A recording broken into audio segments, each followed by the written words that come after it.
నాగోబా జాతర.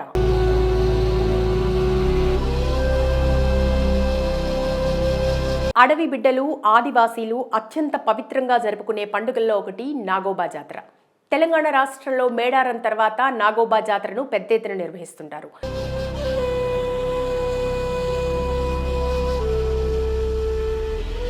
ప్రభుత్వం ఈ జాతరను అధికారికంగా నిర్వహిస్తుంది. రాష్ట్రం నుంచే కాకుండా పలు రాష్ట్రాల భక్తులు జాతరకు పెద్ద ఎత్తున తరలివస్తారు.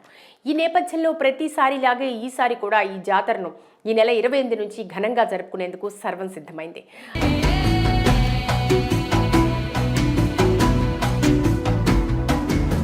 ఆదిలాబాద్ జిల్లా ఇంద్రవెల్లి మండలం కేస్లాపూర్లోని నాగోబా ఆలయం వేదికగా ఏటా నిర్వహించే ఈ జాతర కొన్ని దశాబ్దాలుగా ప్రసిద్ధి చెందింది. ముఖ్యంగా ఆదివాసీల్లోని మెస్రం వంశీయుల ఆచార సాంప్రదాయాలు ఇందులో ప్రతిబింబిస్తాయి.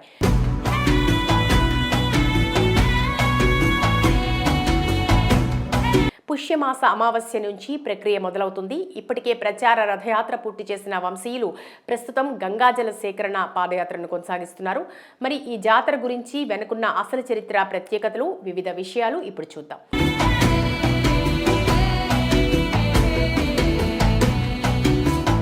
నాగోబా జాతరలో గిరిజన దర్బార్కు అత్యంత ప్రాధాన్యం ఉంది.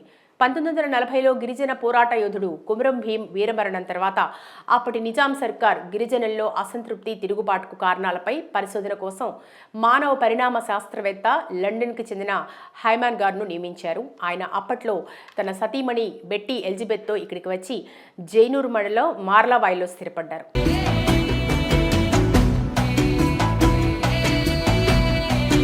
ఆయన ఆదివాసీ జీవితాలను పరిశోధించడమే కాకుండా వారి సమస్యలను తెలుసుకుని పరిష్కారానికి ప్రభుత్వానికి నివేదికలు పంపించారు.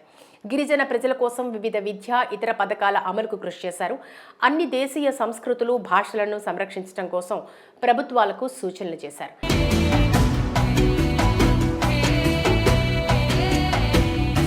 ఇక గిరిజనులు అత్యధికంగా కేస్లాపూర్లో కలుస్తారని 1942 కాలంలో ప్రభుత్వం ఆధ్వర్యంలో అక్కడ గిరిజన దర్బార్ ఏర్పాటు చేయాలని సూచించారు. ఈ దర్బార్లో గిరిజనులు తమ సమస్యలను ప్రస్తావిస్తారు. అప్పట్లో నిజాం సర్కార్ వరకు ఇవి చేరేవి. దీంతో గిరిజన దర్బార్కు అధిక ప్రాధాన్యం ఏర్పడింది.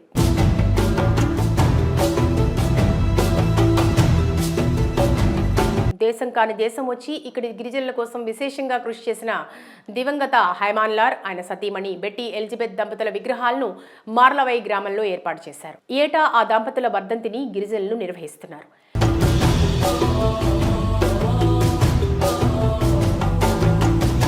ఇక నాగోబా ఆలయ నిర్మాణంలో ఎన్నో ప్రత్యేకతలున్నాయి. డబ్బులు జమ చేసి 5 కోట్లతో ఈ దేవస్థానాన్ని నిర్మించారు. 2017 నుంచి ఏటా డబ్బులు పోగు చేసి ఈ నిర్మాణాన్ని 2022లో పూర్తి చేశారు.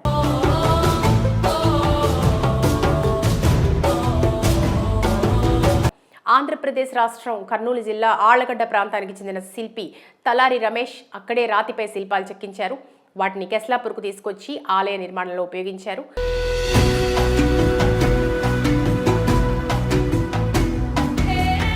అయితే ఆలయం చుట్టూ ప్రాకారం, 4 దిక్కుల్లో రాజగోపురాల నిర్మాణానికి దేవాదాయ శాఖ నుంచి అప్పట్లో 6 కోట్లు మంజూరు చేసింది.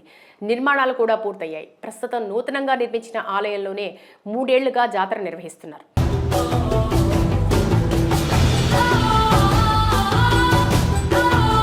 తొలినాళ్లలో మెస్రం వంశీయులు నాగోబా దేవత వెలిసిన పుణ్యస్థలాన్ని, పుట్టను మాత్రమే పూజించేవారు. తర్వాత కాలంలో 1956లో గడ్డి పొరకలతో చిన్న గుడిసెను నిర్మింపజేశారు.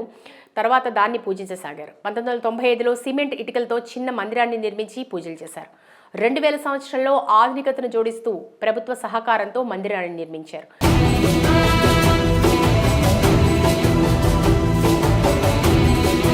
2 దశాబ్దాల తర్వాత మళ్లీ ఈ ఆలయాన్ని పూర్తి స్థాయిలో నూతనంగా నిర్మించి 2022 డిసెంబర్లో ప్రారంభించారు.